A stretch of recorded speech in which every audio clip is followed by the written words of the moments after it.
டெல்லியில் சொகுசு கார்களை திருடி போலி நம்பர் பிளேட் பொருத்தி விற்பனை செய்யும் சர்வதேச கும்பலை போலீசார் கைது செய்துள்ளனர். டெல்லி காவல்துறையினர் கடந்த ஆண்டு 70க்கும் மேற்பட்ட வழக்குகளில் தொடர்புடைய 40 வயதான தாஜ் முகமதுவை கைது செய்து விசாரித்தனர். அப்போது இந்தியாவில் அவர் திட்டமிட்டு நடத்திய கார் திருட்டுகளின் தொடர்புகள் அம்பலமானது. ஆனால் இந்த நடவடிக்கைக்கு பின்னால் இருந்தவர் அவரல்ல, துபாயை சேர்ந்த கட்டுப்பாட்டாளர் அமித் பாஷா என தெரியவந்தது.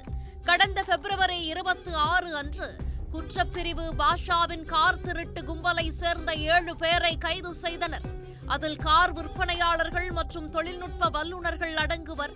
பாஷாவுக்கு எதிராக ஒரு லுக் அவுட் சுற்றறிக்கை வெளியிடப்பட்டதாக போலீசார் தெரிவித்தனர்.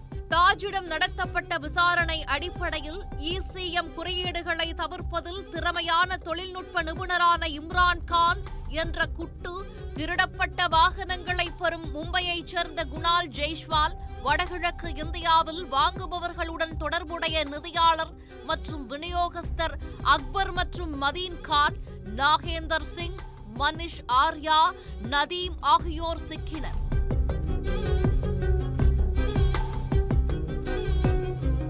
அவர்களில் முதல் நபரான சீலம்பூரைச் சேர்ந்த இம்ரான் திருட்டு நடவடிக்கைகளை செயல்படுத்துவதில் முக்கிய பங்கு வகித்தார் என்று மும்பை காவல்துறை துணை ஆணையர் அபூர்வா குப்தா வெள்ளிக்கிழமை கூறினார்.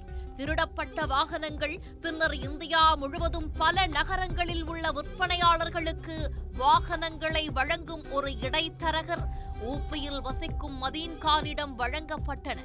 அவர் இந்த கார்களை குணால் ஜெய்ஸ்வால் போன்ற விற்பனையாளர்களுக்கும் வதோதரா, ஹைதராபாத் மற்றும் மும்பை போன்ற நகரங்களில் உள்ள மற்றவர்களுக்கும் வழங்கினார்.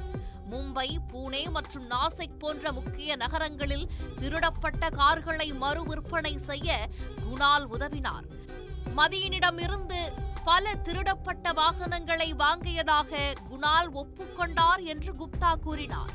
இந்த கும்பலிடமிருந்து 15க்கும் மேற்பட்ட சொகுசு கார்களை டெல்லி போலீஸ் மீட்டிருப்பதோடு போலி நம்பர் பிளேட் மற்றும் ஆவணங்களையும் கைப்பற்றியிருப்பது குறிப்பிடத்தக்கது.